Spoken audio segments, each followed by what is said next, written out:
The gate was open. A wild herd stood waiting out in the grass.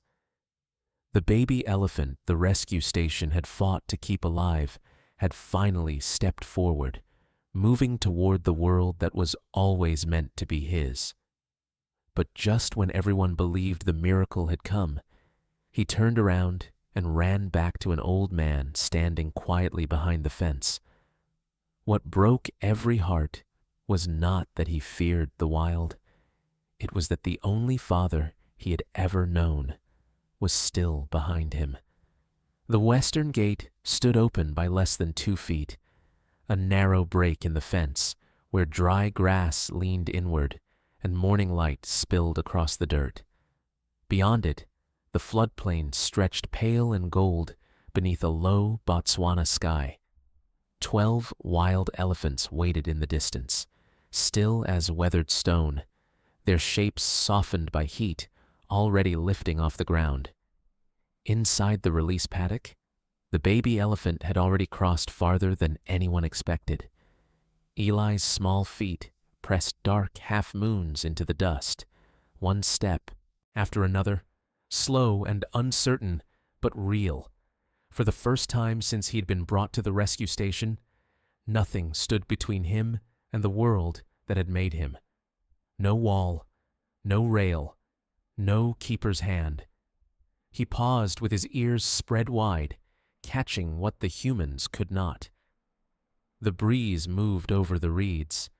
A hornbill called once from the mopane trees and fell silent. Somewhere ahead, too low for human hearing, the wild herd spoke through the ground.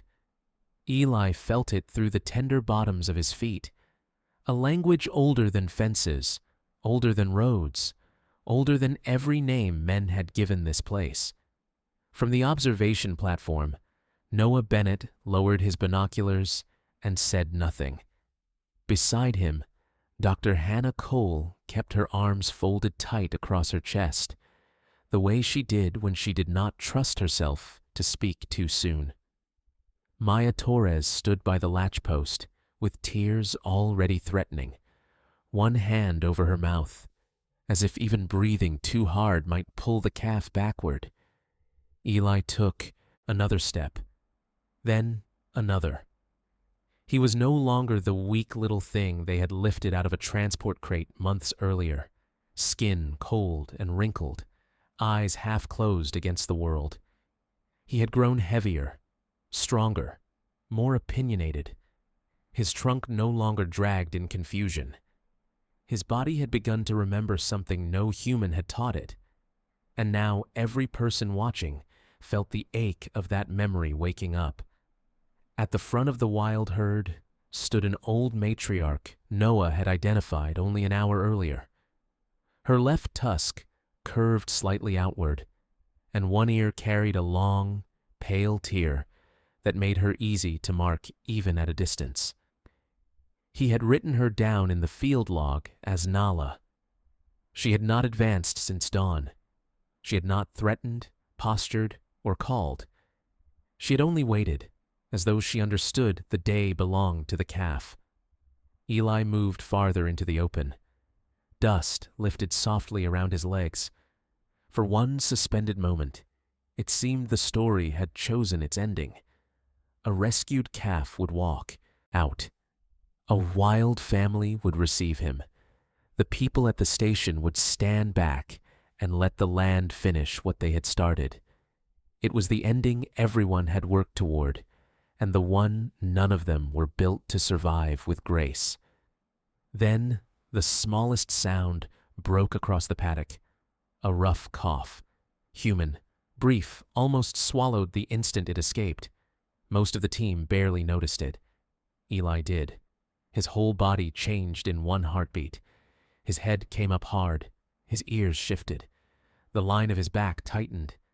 He stopped moving toward the herd and turned, not in fear, but with the shocked certainty of someone who had just heard the voice that means home. Walter Reed stood at the far interior fence, much farther back than Maya had wanted him. He had kept to the shadows beside the water tank, hands empty, shoulders angled away so the calf would not read his body as invitation. He had tried to make himself small, irrelevant, part of the background. But the cough had given him away, and now Eli was staring across the paddock as if no other creature in the world existed. Maya whispered his name under her breath, though she could not have said whether she meant the man or the elephant. Eli did not hesitate. He spun in a burst of sudden motion and came back across the dirt at an awkward, desperate run, trunk stretched forward, ears flapping wide. Every step erased the fragile distance he had built from the gate. Every step carried him away from the waiting herd and toward the one figure he trusted not to disappear. Walter did not move to meet him. That made it worse somehow. He stayed where he was, jaw set hard, both hands hanging at his sides, while Eli closed the last stretch of ground and pressed the front of his face into the old man's chest. The impact was gentle but final. Not a collision. A choice. Eli leaned there with all his weight, trunk curling against Walter's shirt, as if asking a question he did not know how to survive without answering. Noah looked away, first. Hannah drew one slow breath through her nose and fixed her eyes on the herd, but her composure had cracked at the edges. Maya was openly crying now. She had helped bottle feed Eli through fevers and midnight panics, had slept outside his stall during storms, had stood in mud to keep him calm after bad dreams. Even she understood, in that brutal instant, that the calf had not refused the herd because he feared the wild. He had refused because the old mechanic at the back fence was the only father he knew. Somewhere beyond the open gate, a family waited in patient silence. Somewhere behind it, a grieving man stood with a baby elephant folded against him, like a promise that had lasted longer than either of them meant it to. The morning held both truths at once and offered no mercy between them. Far out on the floodplain, Nala lifted her head and watched. She did not come closer. She did not turn away. The herd remained where it was, quiet and steady under the growing sun, as if the wild itself were willing to pause for one small heart that could not yet choose between where it belonged and who had taught it how to live. Long before Eli knew the shape of the open gate, he knew the shape of sound. He knew the clank of a wrench against metal, the low cough of an old generator turning over, the scrape of work boots on packed gravel before sunrise.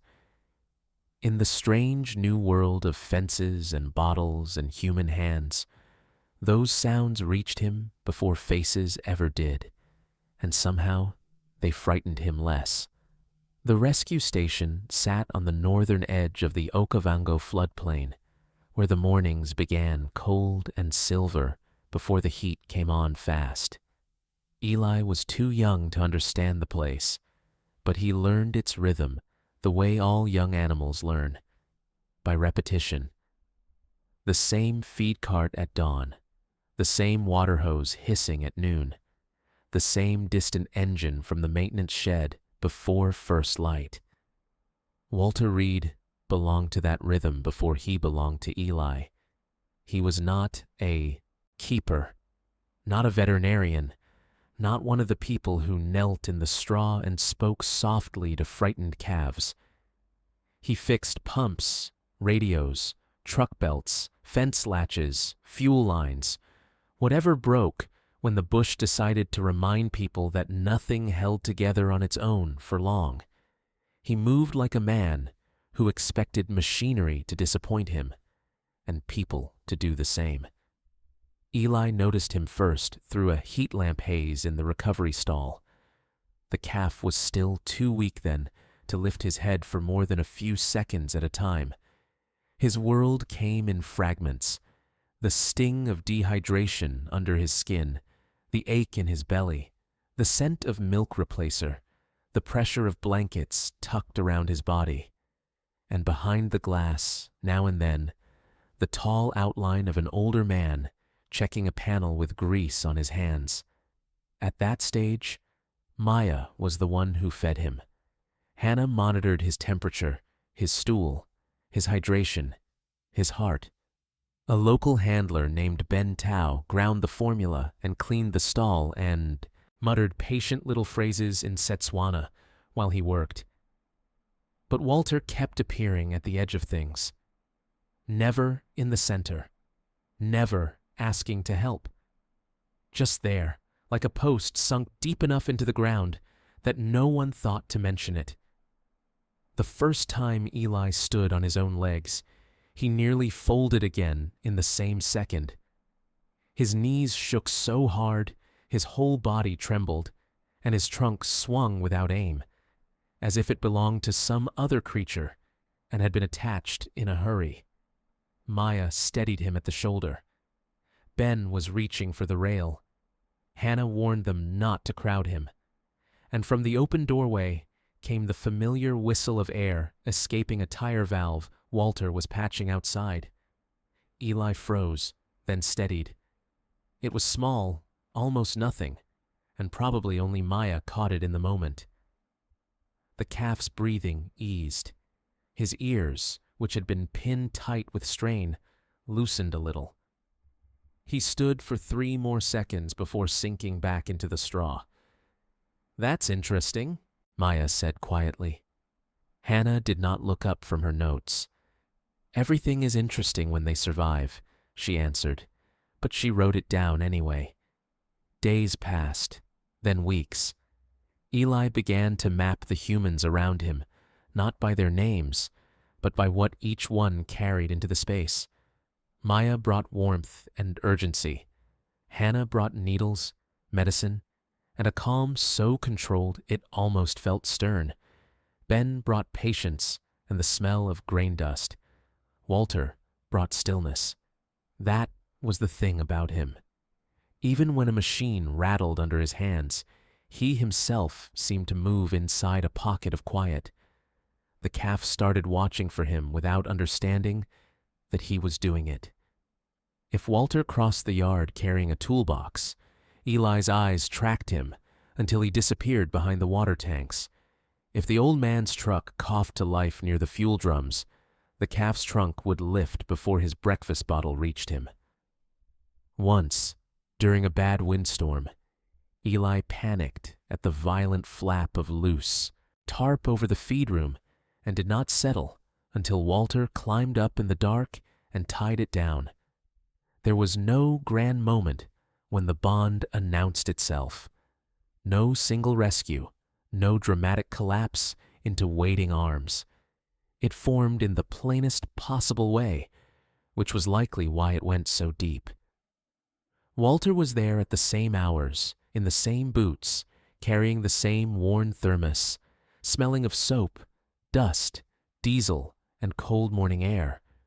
To a calf who had lost everything that was supposed to remain, sameness became its own form of mercy. Maya saw the pattern before Walter did. She found Eli one morning turned away from a fresh bucket of water, staring out through the slats toward the machine shed where Walter was replacing a broken fan belt. The calf did not drink until the engine started again. Another afternoon, when Noah landed a drone too close to the enclosure and startled him into backing hard against the wall, Eli calmed not when Maya touched him, but when Walter's voice drifted over from the workshop, complaining to no one in particular about a stripped bolt. That was the afternoon Maya said it out loud. They stood outside the paddock while Eli dozed in a patch of sun, one front leg tucked slightly under, trunk limp with sleep. Walter was coiling a hose by the shed. "He listens for you," she said. Walter barely glanced over. "He listens for breakfast," he replied. Maya shook her head. "No, He checks for you." Walter went back to the hose as if she had said nothing worth answering. But Eli had already made his own decision in the wordless way young animals do. By then, he knew the station was full of capable hands. He knew who fed him, who examined him, who bathed mud from his skin after the hotter afternoons. Yet when uncertainty moved through him, when some old panic rose from whatever early darkness still lived in his body, it was Walter he searched for first, the man who rarely approached and never asked for the role. Late one evening, after the light had gone copper and the mopane shadows had stretched long over the yard, Ben found Eli standing at the fence instead of settling for the night. The calf was facing the maintenance shed, ears loose, body at rest, simply waiting. Inside, Walter was finishing a repair under a bare bulb, the soft ring of metal against metal carrying through the dusk. Ben watched the elephant for a moment, then smiled to himself and left him there. Eli stayed until the shed light clicked off. Only then did he turn away and make his slow circle back toward the straw. He did not know Walter's history, the long American highways behind him, the grief he had carried into Botswana, or the reason some men choose work that keeps their hands busy and their hearts out of reach. He only knew that when the old man was somewhere nearby, the world held its shape. And for now, that was enough. The night Eli arrived, the heat still clung to the ground long after sunset. Dust hung in the floodlights like pale smoke, and the rescue station felt stretched thin by the kind of weather that made every machine work harder than it should. Eli came in on the back of a battered transport truck, wrapped in canvas straps, too weak to protest and too young to understand that he had already outlived the life he was meant to have. He was only 4 days old. His skin looked too large for him, loose across the shoulders and ribs, as if his body had started withdrawing from the world before anyone could stop it. There was dried mud in the folds behind his knees, and one side of his face was caked with the gray-brown dust of the pan where he had been found. Even before the exam began, he carried the stillness of an animal who had spent too long alone. Maya climbed into the truck bed first, speaking in that low, steady tone she used on frightened calves, though Eli barely seemed aware of her. Ben Tao came up behind her with a blanket and a flashlight between his teeth. Hannah was already snapping on gloves, issuing instructions before both feet hit the ground. Warm fluids, heat lamp, nasal swab, weight estimate. Everything moved fast, but not wildly. They all knew panic only wastes time in places like this. Walter had been in the machine shed replacing a cracked pulley on the backup generator when Noah's radio call came through. Another orphan inbound. Bad shape. Need lights at the recovery stall now. By the time the truck rolled through the outer gate, Walter already had the generator humming and extension cables snaked across the yard. He did not go to the truck. He never rushed toward scenes that belonged to people with more specialized hands. He made sure the power held. Eli made one sound when they lowered him. It was not a cry, not exactly. More like the thin, dry rasp of breath caught halfway between pain and exhaustion. Maya felt it go through her like a wire. The calf's trunk lifted once and fell. His eyes opened, then drifted shut again under the floodlights. Ben muttered, "Easy now, little guy," though there was no way to know if the words meant anything. Sometimes tone was all that mattered.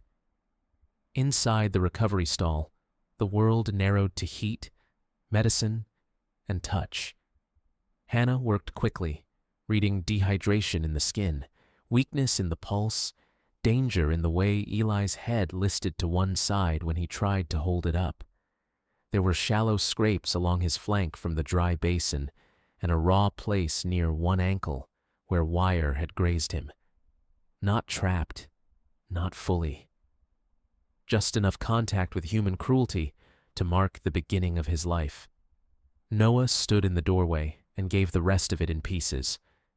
Rangers had found the calf in a hardened mud pan northeast of the floodplain. The body of a female lay less than 30 yards away, already gone still under the afternoon sun. A snare had caught high on one foreleg. She had likely fought it until thirst and injury ended the struggle. The calf had stayed close, circling, nudging, waiting for something that never changed. By the time the team reached him, the mud around his feet had dried into cracked scales. No one said much after that. The facts were enough. Maya adjusted the blanket around Eli's shoulders. Ben warmed towels and folded them along the calf's sides. Hannah inserted the line and watched the fluid begin to run. Eli did not resist. That was what frightened her most. Young elephants should object to everything. Cold hands, strange smells, confinement, separation. This one had gone beyond objection into something quieter, and quiet can be a dangerous sign in the very young. Just after midnight, the station lost power. Not all at once, but in a sickening stagger. First, the overhead lamp dimmed. Then the warmer clicked off. Then one wall fan shuddered and stopped. Maya looked up sharply. Hannah swore under her breath and reached for the flashlight. Outside, somewhere in the dark, a relay snapped with a sound like a bone breaking.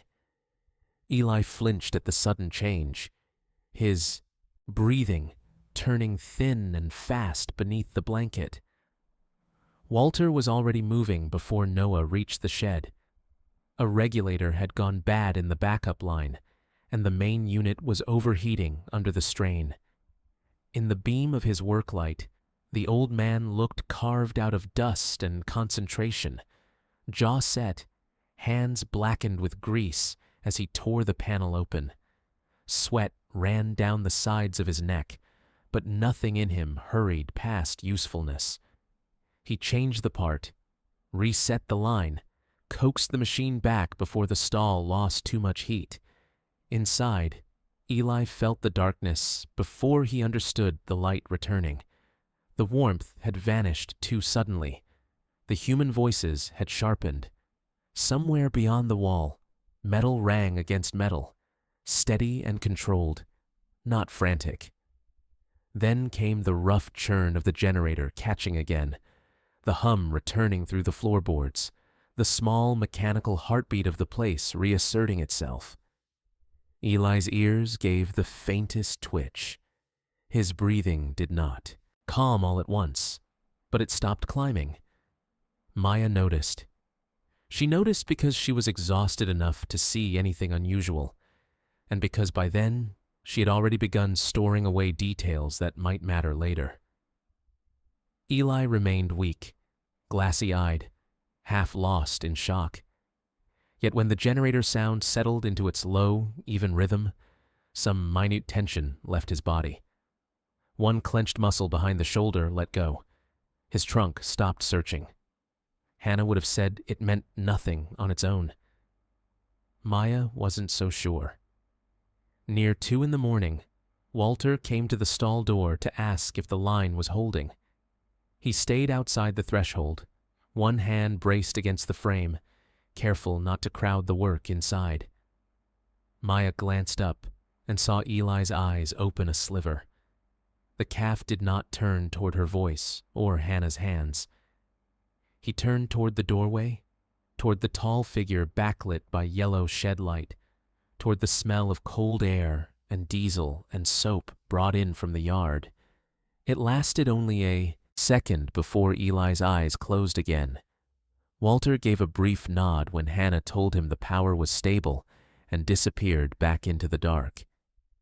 But something had happened all the same, small enough that no one named it yet. The calf had taken in that shape at the door the way a drowning creature takes in the first fixed object in reach, not as comfort, not yet, more like proof that the world, broken as it was, still had edges. By dawn, the worst of the night had passed without becoming safety. Eli was alive, but just barely on the right side of losing. The eastern sky had begun to whiten over the floodplain, and the station smelled of hot wires, milk formula, and damp canvas. Maya sat on an overturned bucket, with her head tipped back against the wall. Ben dozed upright for 3 minutes at a time. Hannah wrote her notes in neat, tired lines. Outside, from the direction of the shed, came the scrape of Walter's boots on gravel as he checked the generator one more time. Eli heard it, and for the first time since being carried into that place, he slept without trembling. By the second week, Eli had begun to understand that the station was made of patterns. Morning came with formula warming in metal pitchers, with Ben's soft footsteps and Maya's sleeves rolled to the elbow, with Hannah checking gums, temperature, stool, hydration, always in the same order. The calf did not know the names for any of it. He only knew that life, which had once broken without warning, now arrived in a sequence he could trust. His body was still fragile, but it had started choosing the world again. He drank with more force. He slept longer between spells of panic. The skin along his ribs no longer looked quite so loose, and the cloudy fatigue in his eyes lifted often enough to show something new behind it. Alertness, curiosity, a young animal testing whether he might dare to expect another hour, then another day, and maybe, quietly, a future. Yet what changed first was not strength. It was orientation. Eli began turning towards certain sounds before the people around him noticed he was doing it. The clatter of feed buckets would get his attention. So would Maya's voice or the squeak of the medicine cart. But another sound drew something deeper from him. The steady, unmusical work noise from the machine shed at the edge of the yard, where Walter spent most mornings before sunrise. A ratchet clicking into place. A wrench dropped into a toolbox. The cough of an old pickup turning over on the second try. These sounds had no tenderness in them, no intention to soothe. That may have been why they reached Eli so clearly. They did not ask anything of him. They simply happened, regular and grounded, like weather that kept its promises. To a calf whose first lesson had been sudden loss, even plain predictability could feel like shelter. Maya saw it one cold morning when Eli woke fretful and would not settle to his bottle. He nudged the rubber nipple away, swung his trunk, in short, impatient arcs, and made the small, frustrated rumble that meant his nerves were outrunning his hunger. Then, from across the yard, came the grinding whir of Walter opening a rusted panel on the water pump housing. Eli stopped mid-fuss, ears loosening, head angled toward the sound as if a door inside him had quietly opened. "Try again," Hannah said, not looking up from the clipboard. Maya lifted the bottle, and this time Eli drank. He drank greedily, with the desperate concentration of an animal too young to hide what relief feels like. Hannah made a note about appetite returning after agitation. Maya almost said it wasn't just that. She almost said the calf had waited for a sound. But Hannah had a way of distrusting sentiment when biology might do, and Maya let the moment pass. Later that afternoon, Noah brought the drone in too low over the far paddock while surveying fence damage near the marsh edge. The machine dropped with a sudden angry buzz that tore the quiet apart. Eli startled so hard he backed into the rail and nearly fell. Eyes wide, trunk lifted, the thin edge of panic flashing through him before anyone could intercept it. Maya was already moving. Ben reached the gate latch. Hannah called for space, not noise. And then Walter's voice drifted in from the workshop, sharp and irritated at some engine bolt that had stripped under the wrench. He was talking to no one, just the half-growled complaint of a man working alone. Eli froze, listening. The panic did not vanish, but it shifted. He stopped pushing backward. His breathing slowed enough for Maya to reach him without turning his fear into a fight. She laid one hand against his shoulder and felt the tremor leaving in small, reluctant waves. That evening, she found Walter outside the shed rinsing oil from his hands under a tap that dripped more than it flowed. The sky had gone copper, and swallows were cutting low over the yard for insects. "He's using you," she said. Walter glanced sideways. "For what?" She smiled despite herself. "For bearings. Like a lighthouse he doesn't know he's built around." Walter snorted once, dried his hands on a rag, and told her the water line still needed replacing. But Eli kept offering evidence. He began waking from naps and checking the yard before fully rising, one eye half open, trunk stirring, as if taking attendance. If Walter's truck was parked by the shed, the calf settled faster. If the bay door stood open and tools were spread out on the bench inside, he often chose to lie facing that direction. Once, in the slant light of late afternoon, Ben found Eli ignoring a pile of fresh browse simply to stand at the fence and listen.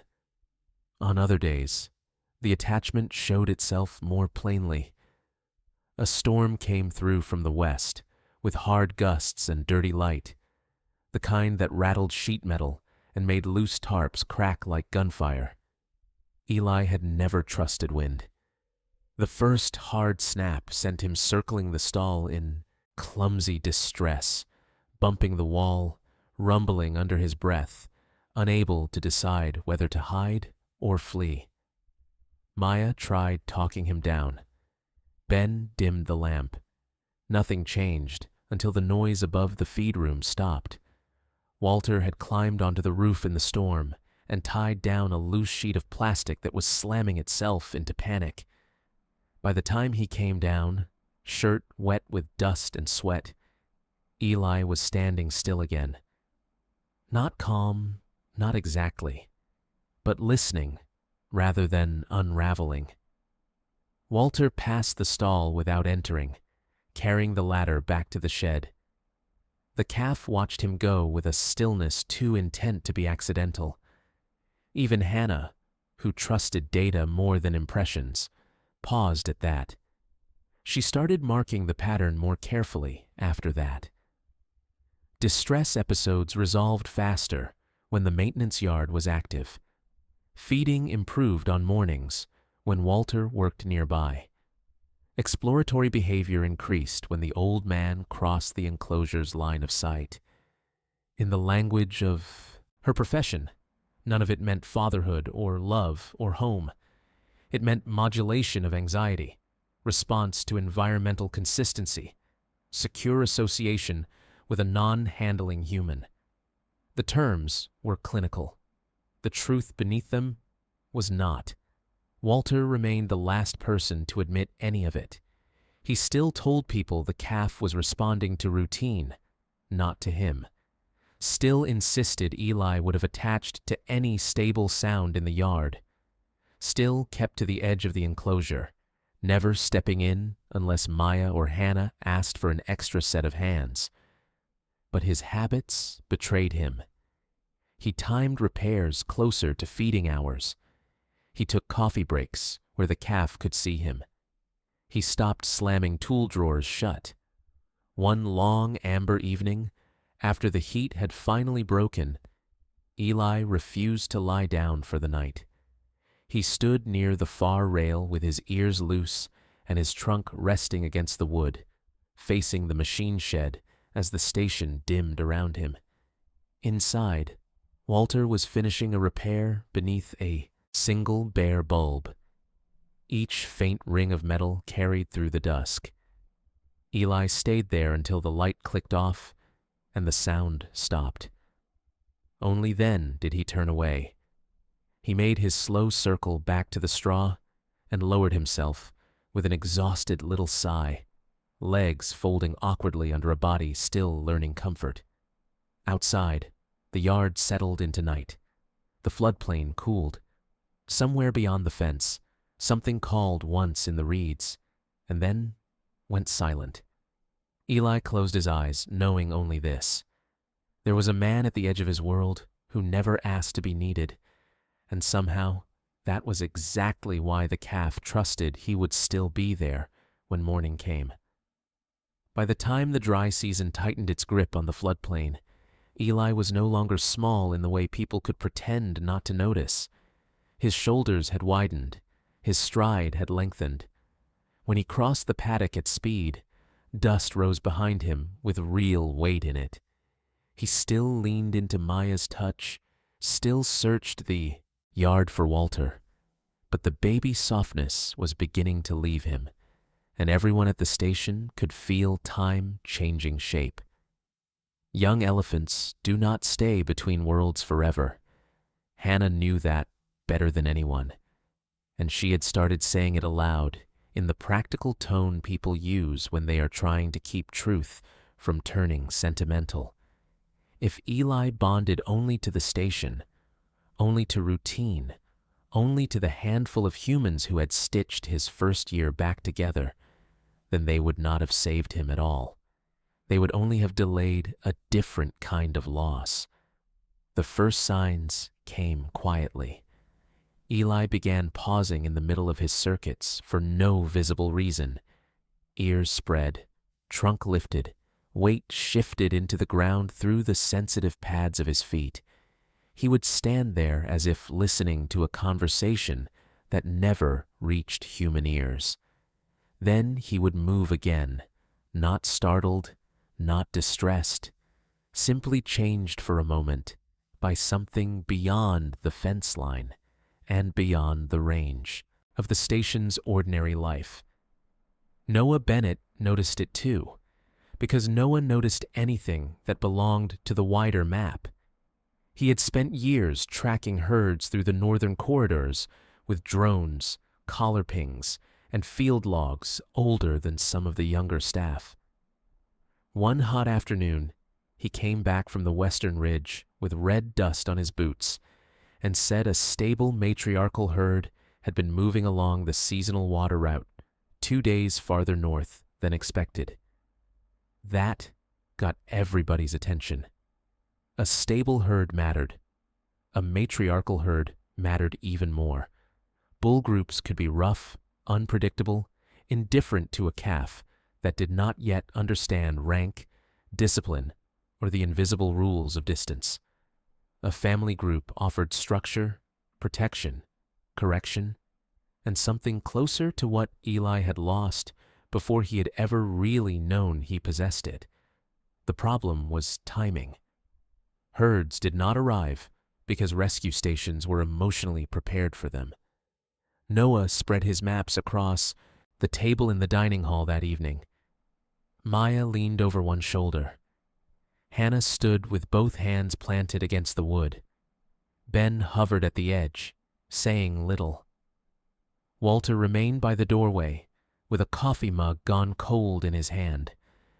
Noah traced the projected route with one finger. If they hold course, they'll come within range of the west corridor in maybe 4 days. 6 if they graze heavy. Less if the water drops. Then he added the part that changed the room. A loose group of aggressive bulls had also been seen moving southeast toward the same corridor, pushed by thinning brows and shrinking pools.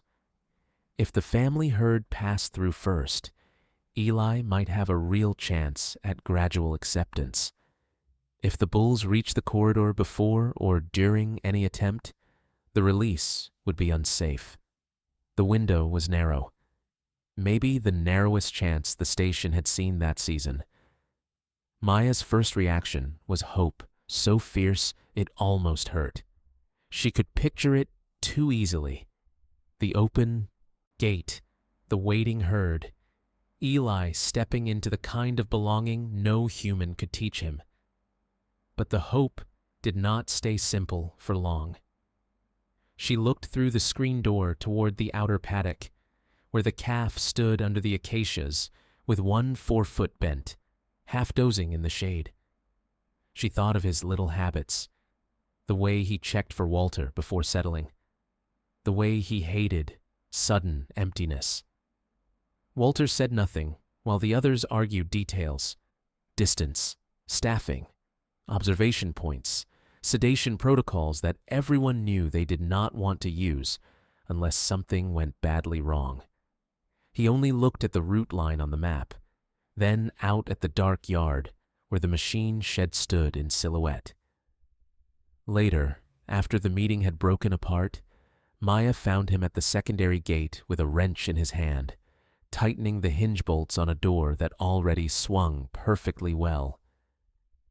"It's not broken," she said softly. Walter gave the gate a testing pull, watched it open and close with a smooth metal sigh, then checked the latch anyway. "I know," he said. Maya stood beside him for a moment, both of them facing the paddock where Eli was now lying down in the moonlight. "You don't have to do this tonight." Walter kept his eyes on the hinge plate. "Probably why I'm doing it tonight," he answered. Over the next 2 days, the station began preparing without admitting it was preparing. Noah set trail cameras farther west. Hannah reviewed old reintegration notes until midnight. Ben cut back a section of thorn scrub near the corridor edge so sight lines would hold. Maya spent longer in the paddock than usual, not because Eli needed anything specific, but because she had started measuring ordinary moments the way people do when they fear they are becoming numbered. Eli, for his part, only knew the air had changed.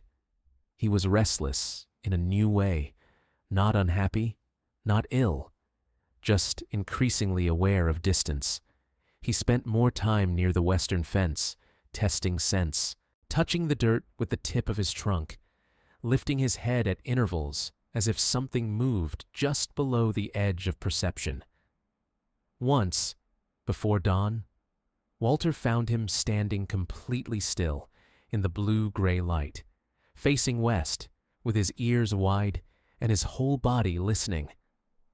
The old man stopped where he was and did not call out.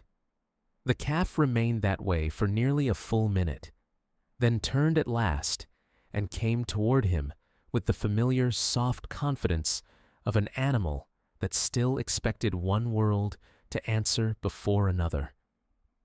Walter put a hand against the broadening forehead and felt the strength there now, the life that had come back in layers.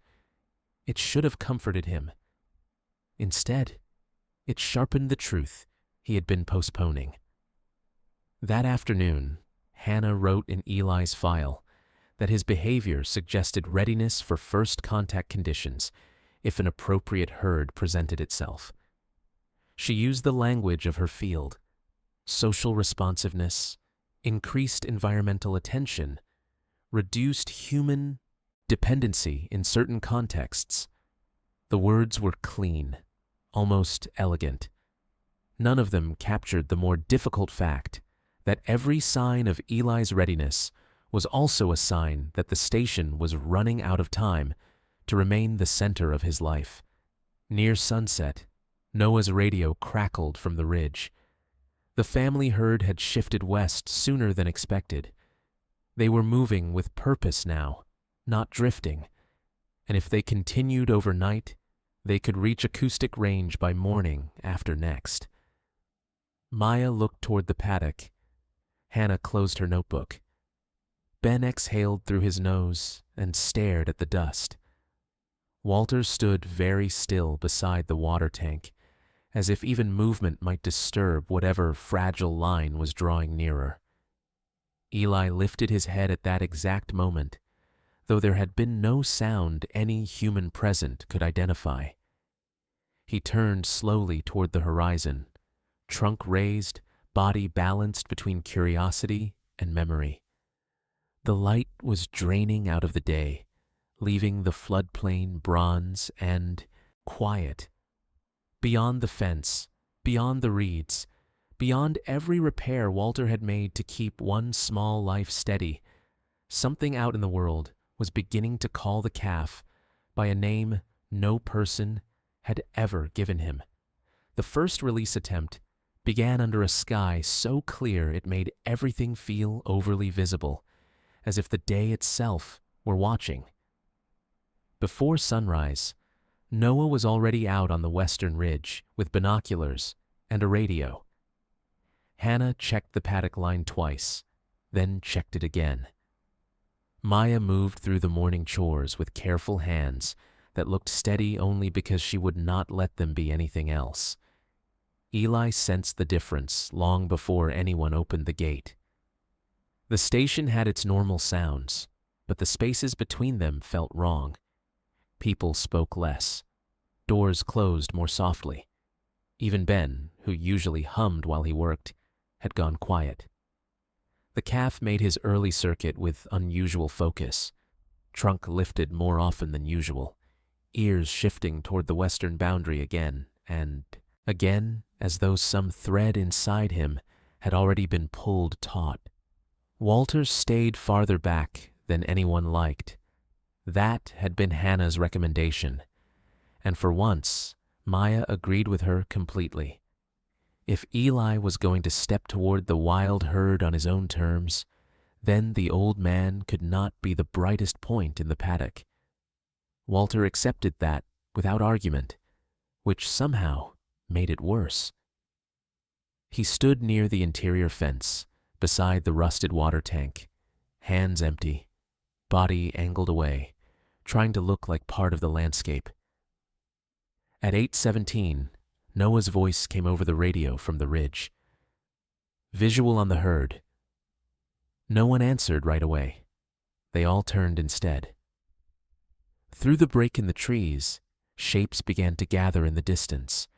Gray moving forms resolving slowly in the heat, shimmer, then settling into the unmistakable geometry of elephants traveling together. Nala walked at the front, broad-headed and unhurried, with younger females behind her and two juveniles tucked near. The middle. The herd did not rush the fence. That was the first mercy of the morning. They stopped well beyond the open stretch of ground, far enough to keep the moment from becoming pressure. Nala stood with her ears loose and her trunk low, the posture of an animal alert, but not alarmed. The others spread slightly behind her and began the smallest motions of waiting, shifting weight, touching trunks, plucking at dry grass without really eating. When Maya drew the secondary gate open, the metal gave a long, tired creak that seemed much too loud for such a quiet morning. Eli heard it and turned immediately. He stood at the threshold for several seconds, not frozen, but thinking in the wordless, full-bodied way elephants do. The gap before him was not large. A few steps would have carried him out. A little farther, and the open ground would begin teaching him something no human enclosure ever could. He stepped through. Maya felt her throat close at once. Hannah did not move. Ben shifted one foot and then caught himself. Eli walked into the open with a strange young seriousness, trunk searching the air, ears spread wide to take in everything. Dust rose around his feet in pale little bursts. From the ridge, Noah said softly into the radio, Herd is holding. No threat displays. It should have sounded reassuring. Instead, it only made the moment feel more final. Eli got farther than anyone at the station had dared hope. 20 yards, then 30. His body had changed so much in recent months that seeing him out in the open like that made the truth impossible to avoid. He was no longer the trembling calf from the recovery stall. He was becoming something heavier, more sure, more obviously built for distances the station could never contain. Maya felt a surge of pride so strong it almost passed for pain. Then, from the interior fence, came the smallest human sound in the world. Walter coughed once. It was nothing dramatic, just the rough catch of a dry throat in morning dust. Most people would have missed it. Eli did not. The calf stopped so abruptly that dust curled around his front feet and overtook him. His whole posture changed in an instant. His head came up. One ear swung back. His trunk lifted halfway, not toward the herd, but toward the paddock behind him, toward Walter. Maya whispered, "No," though she did not mean it as an order. Hannah's jaw tightened. Ben lowered his eyes. Out beyond the field, Nala remained where she was, watchful and still. Eli stood suspended between two worlds for the length of a breath, then another. The wild herd waited ahead of him in patient silence. Behind him, at the back fence, stood the one human being whose presence had become the fixed point of his life. Eli turned. He did not back away in fear. He did not hesitate like an animal confused by the unknown. He pivoted with the terrible certainty of a child who has just remembered where safety lives. Then he came hard across the ground, not graceful, not elegant, but with all the unguarded urgency of a young elephant whose heart had made its choice before the rest of him could catch up. Dust flew behind him. Maya covered her mouth. No one tried to stop him. Walter did not move to meet him. That was the cruelest part of it. He stayed where he was, shoulders set, hands at his sides, while Eli crossed the last yards and pressed the front of his head into the old man's chest. The contact was not violent. It was intimate, almost pleading. Eli leaned there as if the answer to everything lay in the smell of Walter's shirt, the shape of his body, the familiar steadiness of the man who had always still been there. Walter closed one hand over the side of Eli's face and let it rest there. He did not speak. Maybe he knew words would only make the moment smaller. The calf's trunk curled up against the old man's jacket and stayed. Maya felt the tears come before she could stop them. Ben turned away toward the acacias. Hannah, who trusted science more than sentiment and had built a career on not romanticizing animals, stared at the ground as if objectivity had suddenly become the least useful thing she possessed. "He thinks you're going with him," Maya said at last, her voice breaking around the truth of it. Walter did not answer. He did not need to. The whole paddock already knew. Eli had not refused the herd because he feared the wild, or because the herd had done anything wrong, or because the timing was off. He had refused because the world ahead required leaving Walter behind, and in the calf's understanding of love, that was not yet survivable. The herd remained another 20 minutes. Nala took 2 slow steps forward at one point, then stopped again, as if even she recognized that no force in the world could have improved what needed time instead. Eventually, the family shifted as one and drifted back toward the line of brush, their bodies dissolving into heat and distance the way all lost chances do. Eli never looked at them again. He stayed against Walter until the field was empty. That night, the station felt smaller than it had the day before. In the dining hall, Noah spread the maps out again, but no one leaned in right away. Maya sat with both hands around a cup she had forgotten to drink. Ben watched moths batter themselves against the porch light. Hannah stood by the table, face pale with restraint. Walter arrived last, dust still on his boots, and stayed near the door as if he were not sure he belonged in the room. The discussion began with practicalities and ended somewhere much harder. Noah said the herd might remain in the corridor another day, maybe 2, but not much longer. Hannah said waiting too long would make the next attempt worse, not better. Maya said maybe the calf needed a slower bridge, more distance, more time to understand. Then Walter spoke for the first time all evening, and the room went still before he had even finished the question. "If he stays because of me," he said quietly, "is that still rescue?" No one answered Walter right away. The question stayed in the dining hall like heat after sundown, present even in the silence. Maya looked down into her untouched tea. Ben shifted in his chair and rubbed one hand over his jaw. Hannah stood very still beside the table, as if movement might force her to choose words before she trusted them. Outside, somewhere beyond the screened porch, Eli moved against the fence with the soft, familiar weight of an animal settling for the night.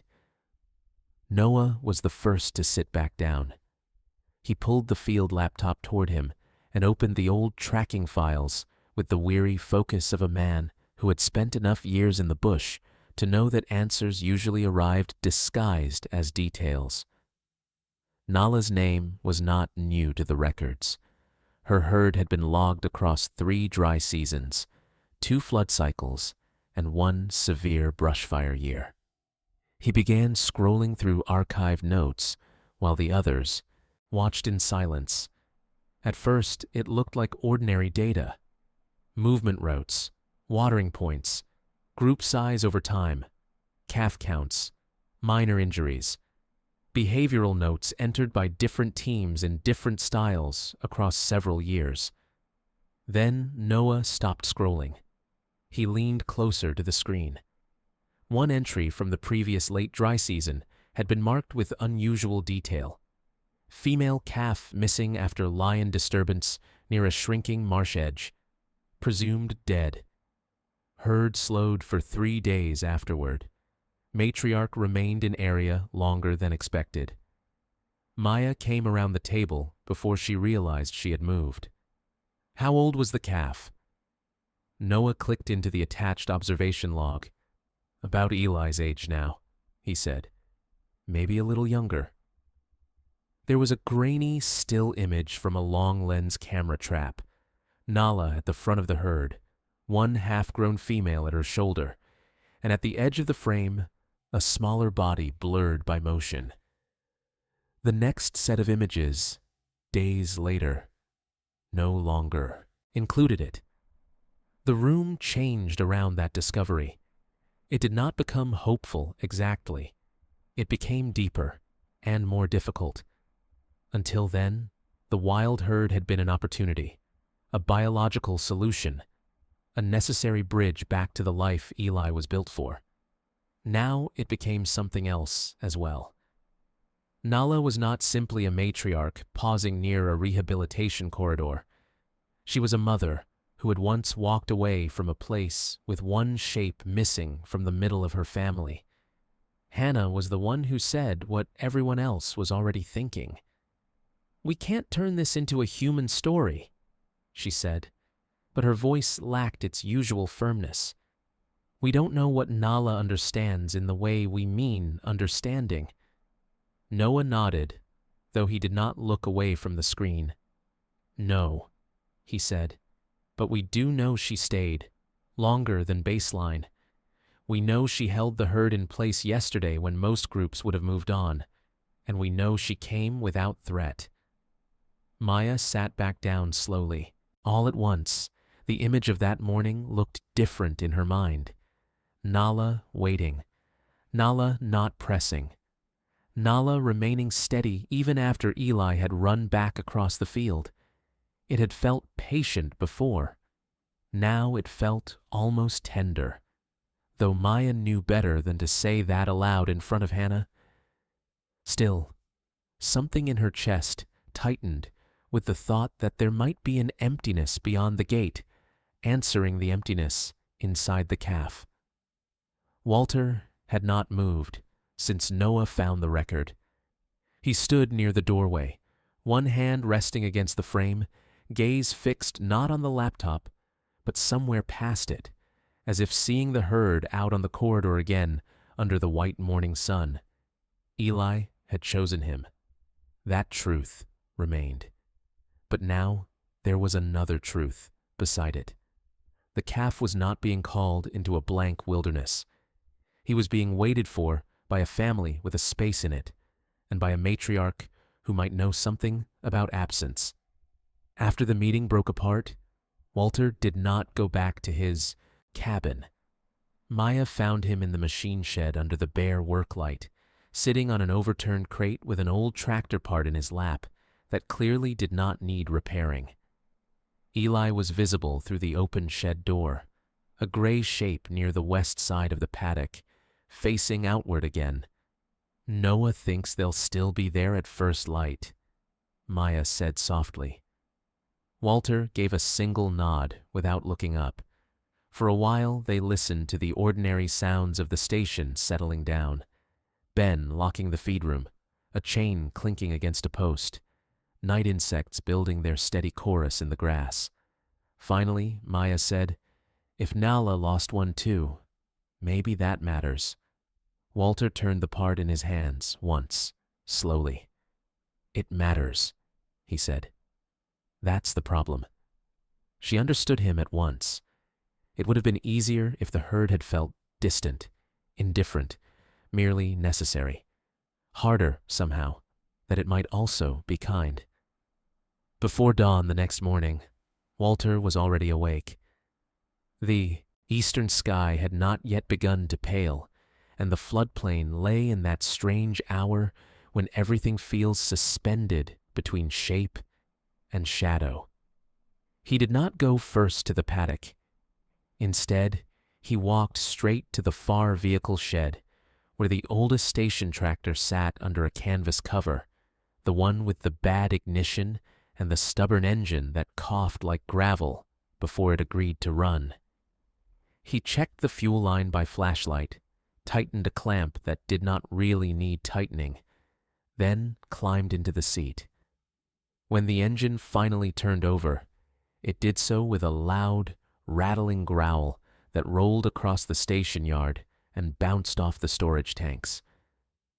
Eli lifted his head at once from the far side of the enclosure.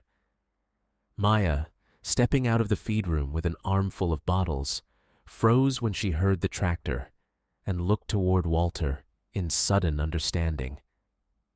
Walter did not look back at the paddock. He drove the tractor south along the service track instead, away from the west gate, away from the corridor, away from the route Eli would have to take if he was going to choose the herd. The machine shuddered and complained all the way, broadcasting itself across the waking station.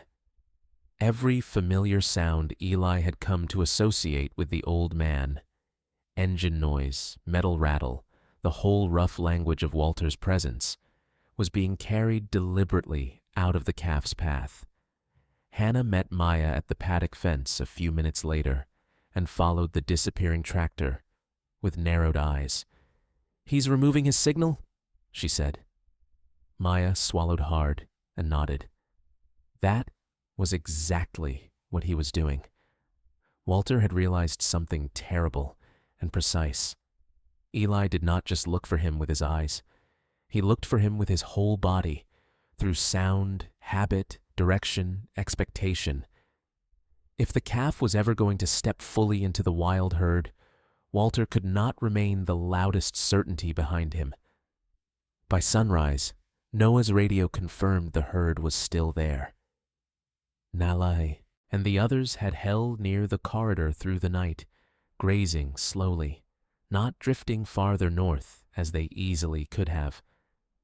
Eli stood at the western side of the paddock, with his ears lifted and his trunk testing the air.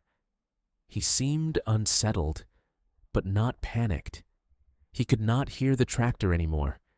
He could hear something else, something older, lower, waiting beyond the open ground with a steadiness that did not ask and did not leave.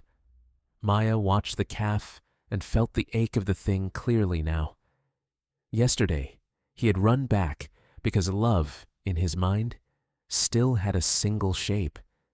Today, the world was rearranging itself around him. Walter was doing the hardest thing Maya had ever seen a person do without speaking of it, making himself less reachable so the calf might discover that love could exist without being clung to. Somewhere beyond the fence, Nala waited with her own history of loss. Between them stood Eli, almost ready to break everyone's heart again. Morning came softly, almost politely, as if the day understood it was entering a place already full of strain. The light over the floodplain was pale and silver at first, then slowly warmed at the edges of the grass. In the paddock, Eli stood facing west before anyone called his name, his ears half spread, his trunk lifted into the cool air. Whatever he was hearing out there had reached him before the sun did. The station moved around him with unusual care. Maya carried the first bottle, but never uncapped it. Ben opened the side rail and stepped back without his usual murmur. Hannah checked the latch on the secondary gate and then left it alone, both hands flat at her sides, as though even habit had become dangerous this morning. Noah's voice came low over the radio from the ridge. Herd is in position. Nala's at the front. They're calm. Eli turned once toward the inner yard, searching with the old reflex that had governed so much of his young life. The machine shed was quiet. No wrench struck, metal. No engine coughed awake. No truck door slammed. Even the silence felt deliberate. He stood there for several long seconds, as if some part of him expected the familiar world to correct itself. It did not. The air behind him held only stillness, and ahead of him waited something larger. When Maya drew the gate open, it made less noise than it had the day before. The hinges had been tightened too well by a man who knew exactly what mattered and exactly what hurt. Through the opening, the grassland lay wide and unguarded, the corridor lifting gently toward the line of scrub where the herd stood. Nala had moved closer overnight, but not too close. She remained where welcome could still feel like choice. Eli went to the threshold and stopped. His whole body gathered there, balanced between memory and instinct. He did not look frightened. He looked full of information, scent, vibration, confusion, longing, all of it moving through him at once. Maya felt that if anyone spoke, the moment would break in the wrong direction. So no one did. Even Hannah, who trusted action over symbolism, let the silence do what language could not. Then Eli stepped through. He moved more slowly this time, with none of the hopeful rush of the first attempt. Each foot seemed to test the ground not for safety, but for meaning. Dust rose around his ankles in thin, pale veils. His trunk drifted low, then high, then low again. He was reading two worlds at once, the absent one behind him and the living one ahead. On the ridge, Noah said, "Herd is holding." His voice sounded thick, as though he knew he was narrating something none of them would ever forget. Eli made it 10 yards before he paused and turned his head. Maya's hand flew to her mouth. Ben closed his eyes briefly, then opened them again. Hannah's breath left her in a quiet line. The calf was not looking at the herd. He was looking back toward the station, toward the roofs, the rails, the shade structure, the place where every frightening thing in his life had once been followed by a human hand and the return of order. But Walter was nowhere in sight. Far to the south, beyond the water tanks and out along the service road, the old tractor sat silent where Walter had left it after dawn. He stood beside it alone, one hand resting on the hot metal hood, eyes fixed on the west corridor through a shimmer of distance. From there he could not hear the low sounds of the herd or the careful breathing of the people at the gate. He could only see Eli, small against the open ground, and know what it cost the calf not to find him.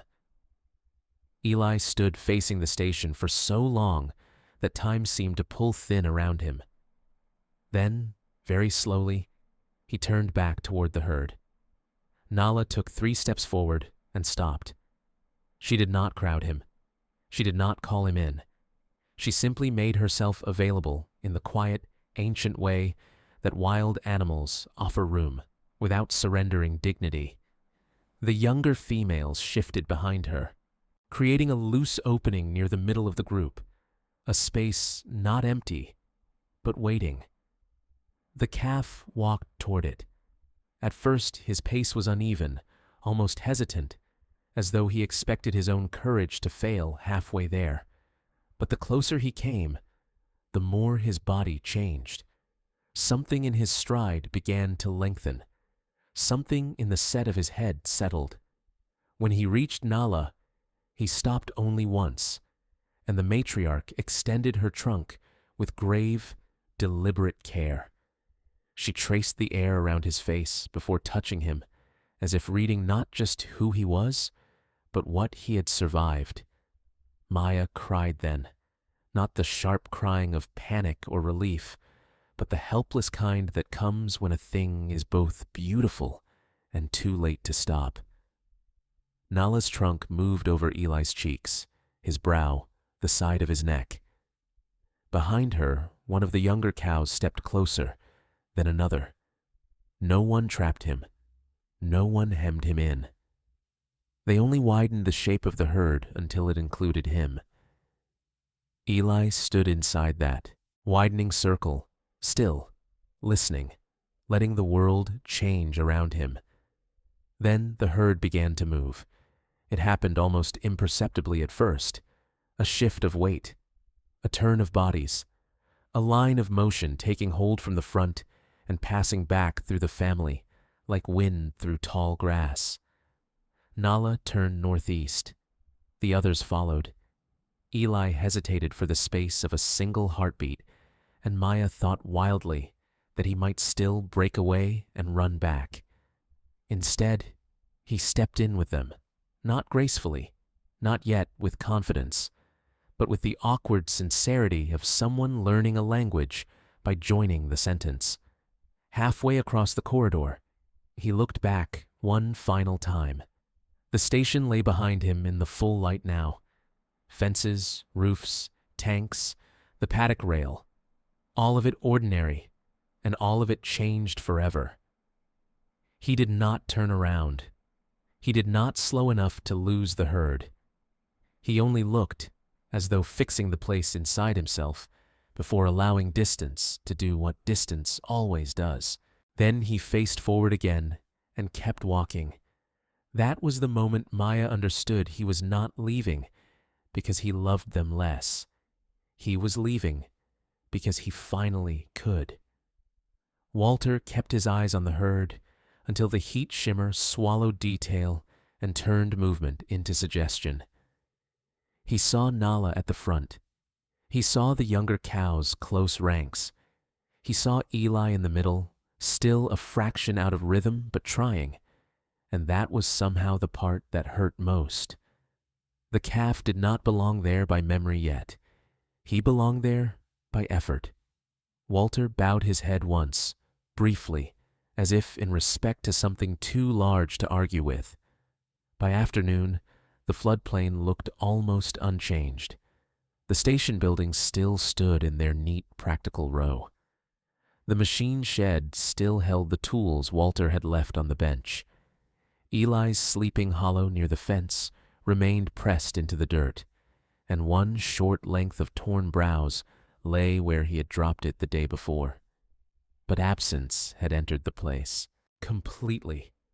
Not loud, not theatrical, just total. The kind that makes familiar ground feel suddenly wider and less forgiving. Late in the day, Noah radioed one final update from the ridge.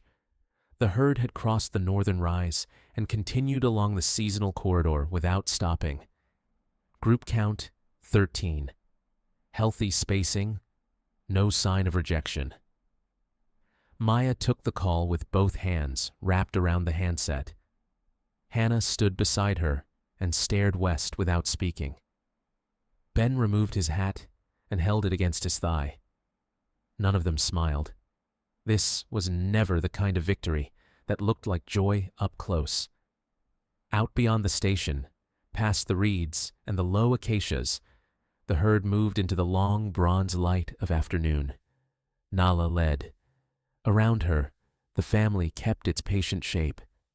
In the middle walked a young calf who still carried the faint smell of soap, warm milk, and the human world that had held him long enough to return him. He did not look back again. And that, more than anything, was how they knew he was ready. If Eli's choice touched your heart, comment 1 below. If you believe real love means letting go, comment 0. And if stories like this still matter to you, make sure to subscribe and stay with us for the next one. There are more unforgettable animal stories ahead. Stories of loyalty, loss, second chances, and the kind of love that stays with you long after the video ends.